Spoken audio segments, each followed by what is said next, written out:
मुलाकात, खास मुलाकात। दोस्तों, रतन लाल बोल रहा हूं। काम की बात में आपका स्वागत है और पेश है अम्बेडकरनामा। आज अम्बेडकरनामा में एक खास विषय पर चर्चा है और चर्चा के लिए वरिष्ठ पत्रकार संपादक जेपी सिंह साहब मौजूद हैं। इन्होंने लेख लिखा है जनचौक में और वो लेख विषय में बता देता हूं, उसके बाद सीधा फ्लोर जो है सिंह साहब को दूंगा, वो बताएंगे कि आखिर क्या है। विषय है सील्ड कवर न्यायशास्त्र, जूरिस्प्रूडेंस। सील्ड कवर आजकल आप सुनते हो बड़ा चलन में है कि कोई भी देना होता है सील्ड कवर करके जज साहब को दे दिया जाता है। उसमें क्या लिखा है कि शायद लोगों को पता भी नहीं लगता, जज साहब देख के और रख देते हैं या न्याय देते हैं जो करना होता है। आखिर ये सील्ड कवर जूरिस्प्रूडेंस क्या है? सुप्रीम कोर्ट में एक मामला चल रहा है, केरल का मामला है, और उस पर एक महत्वपूर्ण जो है टिप्पणी सुप्रीम कोर्ट की ओर से आई है। उसी पे सिंह साहब ने लेख लिखा है और ये जानने की कोशिश करते हैं कि आखिर मामला क्या है, कहाँ पे अटका हुआ है। स्वागत है सर अम्बेडकरनामा में। जी नमस्कार। नमस्कार सर। तो क्या है वो सील्ड कवर जूरिस्प्रूडेंस? देखिए सर, ये मामला मार्च से मलयालम समाचार चैनल मीडिया वन की ओर से सुप्रीम कोर्ट में चल रहा है और जी केरल हाई कोर्ट के जजमेंट के खिलाफ ये मामला है। उस पर जो है वो प्रतिबंध लगा हुआ था, जिसको जो है सुप्रीम कोर्ट ने स्टे कर रखा है और इनसे 26 मार्च तक उसका जो है वो मांगा था, जवाब मांगा था, जो केंद्र सरकार ने जो है अभी तक जवाब नहीं दिया। इसकी कल सुनवाई थी जस्टिस चंद्रचूड़ के कोर्ट में। D Y Chandrachud, justice Suryakant और जस्टिस बेला एम त्रिवेदी की कोर्ट में जब इसकी सुनवाई हुई तो मलयालम मनोरमा की ओर से पेश सुप्रीम कोर्ट बार एसोसिएशन के पूर्व अध्यक्ष दुष्यंत दवे साहब, जो बहुत ही एक्टिविस्ट वकील जो है माने जाते हैं, उन्होंने कहा कि साहब, सील्ड कवर की तो ये स्थिति है कि अभी जिग्नेश मेवाणी को, एक विधायक को जब वहां से गिरफ्तार करके पुलिस ले गई गुजरात से, तो वहां जो है उसने जो है गुवाहाटी हाई कोर्ट में भी जो है जज साहब को एक सील्ड कवर रिपोर्ट दी उनकी गिरफ्तारी के संदर्भ में।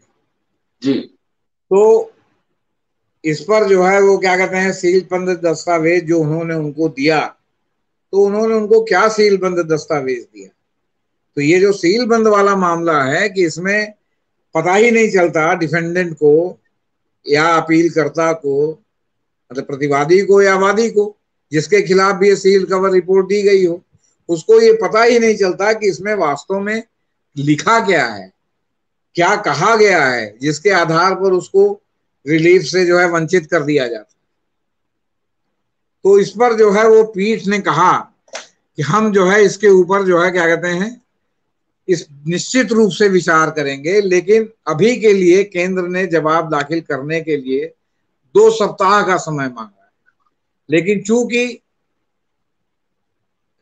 गर्मियों की छुट्टियां होने वाली हैं, इसलिए हम 2 सप्ताह की जगह इनको 4 सप्ताह का समय दे रहे हैं और 4 सप्ताह बाद जो है फिर इस पर जो है हम सुनवाई करेंगे और हम इस पर सील्ड कवर रिपोर्ट पर जो भी मतलब एक वैधानिक संभव होगा उसको हम करने की कोशिश करेंगे। अब मामला ये है कि जिग्नेश मेवाणी को प्रधानमंत्री के खिलाफ एक ट्वीट करने पर वहां एफआईआर हुई थी कि साहब प्रधानमंत्री के खिलाफ उन्होंने ट्वीट किया। तो प्रधानमंत्री के खिलाफ हमने कुछ भी कहा, मान लीजिए ट्वीट किया जो पब्लिक है, जिसके आधार पर आपने हमारे खिलाफ मुकदमा कायम किया है, तो इसमें सील्ड बंद कवर कहां से आ गया? ये जो सील बंद कवर का जो मामला है, जो गुवाहाटी उच्च न्यायालय को सौंपा गया था, है ना, तो आखिर इस पर कोई न कोई एक जो है वो क्या कहते हैं, कोर्ट का ऑफिशियल रूलिंग आनी चाहिए ना, ये उचित है अनुचित है, किन परिस्थितियों में इसे दिया जा सकता है, किन परिस्थितियों में इसे नहीं दिया जा सकता है। इसे आपके संविधान निर्माता बाबा साहब भीमराव अंबेडकर या संविधान सभा में जो लोग थे, विद्वान लोग, उन्होंने विजुअलाइज ही नहीं किया था कि आगे चल के ऐसी भी स्थिति आ सकती है कि कोर्ट में सरकार सील्ड कवर की आड़ में जो है वो क्या कहते हैं, मतलब लोगों को न्याय से वंचित करेगी, लोगों को रिलीफ से वंचित करेगी। तो सवाल इस बात का है कि अगर नई नई परिस्थितियां आ रही हैं तो नई नई परिस्थितियों में जिस तरह कोर्ट की रूलिंग्स आ रही हैं वैसे सील बंद में भी आनी चाहिए। तो सील बंद कवर का रिपोर्ट, और ये पहली बार पता चला कि जिग्नेश मेवाणी के मामले में गुवाहाटी हाई कोर्ट में भी सीलबंद कवर रिपोर्ट दी गई थी। ये इसके पहले दुष्यंत दवे साहब के कहने के पहले ये पब्लिक डोमेन में बात नहीं थी कि जिग्नेश मेवाणी के मामले में भी सील्ड कवर रिपोर्ट दी गई। अब यहाँ सील्ड कवर रिपोर्ट, एक तो ट्वीट वाला मामला है और दूसरा मामला है कि वो जो महिला के साथ, जो एक सब इंस्पेक्टर महिला है जिसके बारे में कहा गया कि साहब जिग्नेश मेवाणी ने उसका सील भंग करने का प्रयास किया, उसके साथ मारपीट की, उसके साथ अभद्रता किया। अब पुलिस की हिरासत में एक विधायक है और वो एक महिला मतलब दरोगा के साथ इस तरह करेगा, ये मतलब कहीं से भी मतलब विश्वास करने लायक चीज ही नहीं है। और वहां के लोअर कोर्ट ने इससे विश्वास भी नहीं किया। और जहां इन्होंने गुवाहाटी हाई कोर्ट में इसको सीलबंद रिपोर्ट दिया भी, उन्होंने भी उसकी जमानत को बनाए रखा। हाँ, उन्होंने उनकी टिप्पणी को फॉर टाइम बीइंग जो है वो स्थगित कर दिया है, जो लोअर कोर्ट की टिप्पणी है। तो सवाल इस बात का है कि जो सीलबंद रिपोर्ट इसके पहले चाहे राफेल में हो या जिसमें भी हो, सीलबंद रिपोर्ट में आपने क्या दिया, इसके पहले भी हम लोग इस पे बात कर चुके हैं कि ये तो बिल्कुल एकदम मतलब आप समझिए कि न्याय से वंचित करने का मामला है। अब देखिए, आपके सुप्रीम कोर्ट ने केरल हाई कोर्ट के आदेश के खिलाफ चैनल की अपील पर 26 मार्च तक जवाब मांगा था, लेकिन सरकार ने जवाब 26 मार्च तक नहीं दिया। 26 अप्रैल भी बीत गया। मई में जब डेट लगी तो सरकार कह रही कि अभी हमको 2 हफ्ते का समय और दीजिए। इसी तरह सरकार देशद्रोह का मामला पे लगा हुआ है, तो इन्होंने कहा कि हाँ हमको 2 दिन का हमको समय दे दीजिए, हम इसको दाखिल कर देंगे इस पर सरकार का जो वर्जन है। तो आपको बता रहे कि उसके बाद फिर से इन्होंने एप्लीकेशन लगा दी कि हमको 1 हफ्ते का टाइम दे दीजिए, अभी हम इस पर विचार नहीं कर पाए हैं। क्यों? साफ लग रहा है कि ये इससे भागना चाहते हैं। ये चाहते हैं कि गर्मियों की छुट्टियां हो जाए। गर्मियों की छुट्टियां हो जाएंगी तो जून के आखिरी सप्ताह में मान लीजिए सुप्रीम कोर्ट खुलेगा, इसके बाद जुलाई अगस्त में चीफ जस्टिस रिटायरमेंट होने वाले हैं, तो किसी भी प्रकार सुनवाई ना हो। तो ये सील्ड कवर वाले में भी इन्होंने कहा साहब 2 हफ्ते का समय दीजिए, देखिए 4 हफ्ते का समय मिल गया। हालांकि ये चंद्रचूड़ साहब की कोर्ट में है, ये चीफ जस्टिस की कोर्ट में नहीं है, लेकिन देशद्रोह वाला मामला चीफ जस्टिस साहब की कोर्ट में है।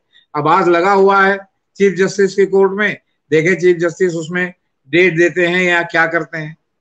तो आपको बताएं कि 15 मार्च को सूचना और प्रसारण मंत्रालय के उस आदेश पर जो है उच्चतम न्यायालय ने रोक लगा दिया था, जिसमें cable TV network regulation act के तहत मलयालम चैनल मीडिया वन के लिए लाइसेंस बढ़ाने से इनकार कर दिया गया था। इससे चैनल के प्रसारण लाइसेंस रिन्यू करने की सूचना और प्रसारण मंत्रालय के फैसले को बरकरार रखने के केरल हाईकोर्ट के फैसले की आलोचना करते हुए चैनल चलाने वाली कंपनी द्वारा दायर एक विशेष अनुमति याचिका में अंतरिम आदेश सुप्रीम कोर्ट ने पारित किया था कि भाई आप जवाब दीजिए और तब तक ये चैनल चलता रहेगा, ये बंद नहीं होगा। पीठ ने यह आदेश गृह मंत्रालय द्वारा चैनल चलाने वाली कंपनी के संबंध में सुरक्षा चिंताओं को लेकर जितनी भी फाइलें पेश की गई थी उनको जांच के बाद, उनको पढ़ने के बाद यह आदेश पारित किया। तो अब सवाल इस बात का है कि इनको तो जो ना सूट करे उसको ये बंद कर देंगे और बंद कर देंगे। और चूंकि जो वाजपेयी जी के जमाने की फसल इन्होंने न्यायपालिका में बोई थी, वो अब जो है वो पुष्पवित पल्लवित होकर के पेड़ का रूप ले रही है, तमाम जो है वो हाई कोर्टों में जो है मतलब फैली हुई है। तो हाई कोर्टों में उन पीठों में मामला जाता है तो वहां फैसला दूसरा हो जाता है। सुप्रीम कोर्ट में आता है, यहाँ अगर आपके कानून व्यवस्था, कानून के शासन संविधान को मानने वाली पीठ के समझ में जाता है तो वहां जो है वो उस फैसले पर स्टे हो जाता है, आगे विचार होने लगता है। तो सवाल इस बात का है कि सील बंद कवर का मामला कितने दिन तक चलेगा सर?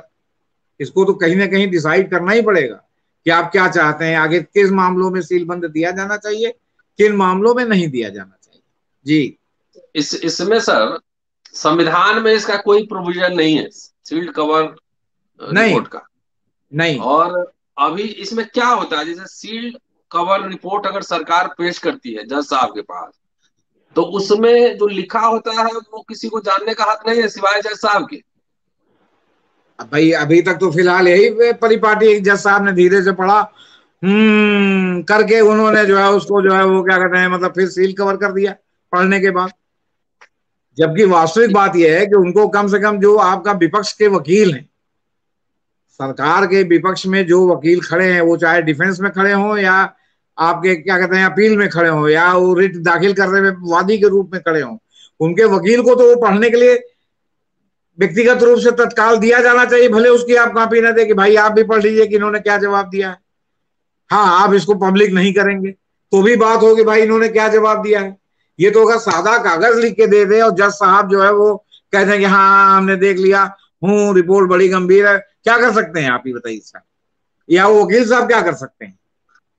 तो ये तो ट्रांसपेरेंट जुडिशियरी थोड़ी होगा। कहाँ ट्रांसपेरेंट है सर, ये तो ट्रांसपेरेंट से इतर है। आप खुद बताइए कि जो आपके क्या कहते हैं केहर साहब के जमाने में, दीपक मिश्रा के जमाने में, आपके गोगोई साहब के जमाने में और अभी जो बोबड़े साहब के जमाने में पारदर्शिता कहाँ रह गई थी। वो तमाम जो है वो आपके क्या कहते हैं ये सीलबंद लिफाफे की रिपोर्ट थी।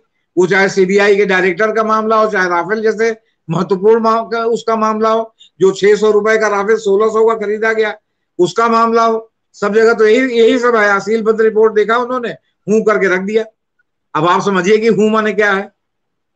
पता लगा उनकी जज साहब के भंगिमा से बारे में समझिए, लिखा हुआ है। पता उनकी लगा। भंगिमा से समझिए कि हूं माने क्या हुआ। हम्म मतलब अब आप समझ लीजिए आप। पता लगा जज साहब के बारे में कुछ फोटो वोटो रखा हुआ है उसमें रिपोर्ट ये है। क्या कि करें। जज साहब के बारे में ही सीट बदली लिफाफा में कुछ रखा हुआ वो भी हो सकता है। ये तो हमने है। पिछली बार भी कहा था कि भाई उनके हाँ बारे में उन्हीं की कच्चा चिट्ठा उनको दे दिया गया हो। तमाम फिल्मों में दिखाया जा रहा है कि जज साहब जी। के पास लिफाफा आ गया, उन्होंने खोल के देखा, उसने कहा कि बेटा ये सब किए हो, जरा ध्यान रखो। अभी एक जो है आपके वकालत पर एक सीरियल चल रहा है, गिल्टी माइंड्स, अमेजन पर। हाँ। उसमें एक मर्डर केस है और मर्डर हम्म। केस में जो जज साहब हैं उन्होंने कभी कोई गलत फैसला दिया था अपने लड़के के चक्कर में या जैसे भी। अब उनको बार बार जो है वो एक पार्टी जो है उनको याद दिला रही है कि जज साहब आपने ऐसा किया था, याद रखिएगा फैसला देते समय। ये हम्म। बकायदे पब्लिक डोमेन में दिखाया जा रहा है और भारत के सुप्रीम कोर्ट के जज उनको बताया जा रहा है। तो कहते हैं ना कि साहित्य समाज का दर्पण है और साहित्य पर ही फिल्में बनती हैं या कथानक पर ही फिल्में बनती हैं या घटनाओं पर ही फिल्में बनती हैं। कुछ सच्ची घटनाएं होती हैं, कुछ काल्पनिक होती हैं। कहा जाता है साहब इनको किसी से रिजेम्बलेंस मत करें, लेकिन जो हो रहा होता है अगर उस चीज को दिखाया जाए नहीं तो उनके ऊपर कंटेम्प्ट चलाया जाए। कैसा नहीं होता सुप्रीम कोर्ट के जज को कोई धमकी नहीं दे सकता। कई बार आपने ही सुना होगा कि सुप्रीम कोर्ट के जज लोग कह रहे हैं कि साहब हमको इनडायरेक्टली धमकाने की कोशिश हो रही है, बेंच फिक्सिंग हो रही है, बेंच हंटिंग हो रही है। क्या है ये सब? बेंच फिक्सिंग, बेंच हंटिंग क्या है? ये एक सर्वविदित प्रथा है कि अगर सुप्रीम कोर्ट हाई कोर्ट के जज को आपको उस मामले से हटाना है तो आप ऐसे वकील का जो है वहां वकालतनामा लगा दीजिए जो जज साहब का लड़का, भाई, भतीजा, भांजा, रिश्तेदार हो, जहां कॉन्फ्लिक्ट ऑफ इंटरेस्ट का मामला आ जाए। और कॉन्फ्लिक्ट ऑफ इंटरेस्ट का जहां मामला आया, जज साहब जो है वो सुनवाई से अलग हो जाते हैं, वो अपने को हटा लेते हैं कि नहीं मैं ये नहीं सुनूंगा। या आप आए दिन देखते होंगे कि जज साहब ने उसको हटा लिया, साहब मैं इस मामले में नहीं रहूंगा। मैं कभी इनके मतलब जो इनकी संस्था है या इनकी तरफ से मैंने कभी वकालत जब मैं करता था तब मैं इनका वकील था, इसलिए मैं इसमें नहीं रहूंगा, नहीं आरोप लग जाएगा कि कॉन्फ्लिक्ट ऑफ इंटरेस्ट है। तो इस तरह तमाम पैतरे हैं sir bench hunting, bench fixing के। लोग तो पिछली इंतजार बार करते हैं, वकील वकील पिछली साहब लोगों बार को मालूम है कि रतन लाल जी पिछली बहुत अनुकूल जज हैं, तो इंतजार करते हैं कि रतन लाल जी का जब बेंच आए तब हमारे मामले की सुनवाई हो। जी पिछली बार बहुत ही तल्ख टिप्पणी सुप्रीम कोर्ट ने दी थी सील्ड कवर वाले पे, अगर हम लोग उस पर चर्चा किए थे। जी जी। तो क्या लग रहा है कि इस परिपाटी को खत्म होने की गुंजाइश है कुछ? देखिए जिस तरह सुप्रीम कोर्ट का रुख चल रहा है और जिस तरह की चीजें जो है वो हाथ से अनियंत्रित हो जा रही हैं कि किसी भी मामले में सील्ड कवर रिपोर्ट की आड़ में सरकार बचना चाहती है, वो पब्लिक डोमेन में नहीं लाना चाहती। जबकि ये न्याय शास्त्र के बिल्कुल जो है पारदर्शिता के विरुद्ध है। क्योंकि कहा गया है, न्यायालय खुद ही कहता है कि न्याय होना ही नहीं चाहिए, न्याय दिखना भी होते हुए दिखना भी चाहिए। तो न्याय होते हुए ये सील बंद कवर रिपोर्ट की वजह से न्याय होते हुए नहीं दिख रहा है। इसलिए जी। इस पर सुप्रीम कोर्ट को एक मापदंड तो बनाना ही पड़ेगा, और सुप्रीम कोर्ट मेरे हिसाब से जरूर बनाएगी कि किन परिस्थितियों में सील्ड कवर रिपोर्ट मानी जाएगी, किन परिस्थितियों में नहीं मानी जाएगी।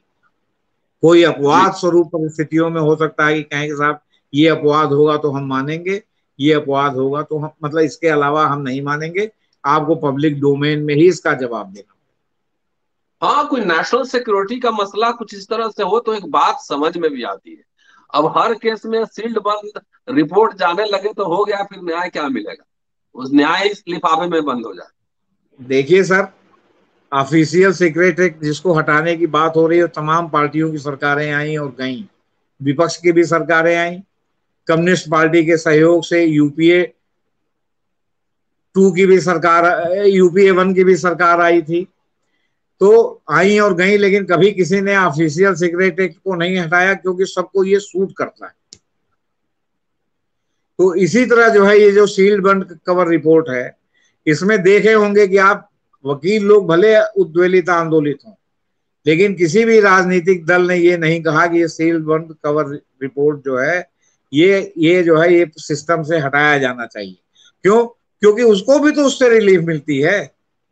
उसकी भी हम्म। सरकार के खिलाफ अगर कोई जो है अनप्लीजेंट टाइप का मामला रहता है, तो उसमें सील बंद कवर रिपोर्ट में जो जजेस साहब देखते हैं वो जानते हैं, बाकी लोग नहीं जानते। तो राजनीतिक दल तो इसको करने से बचे।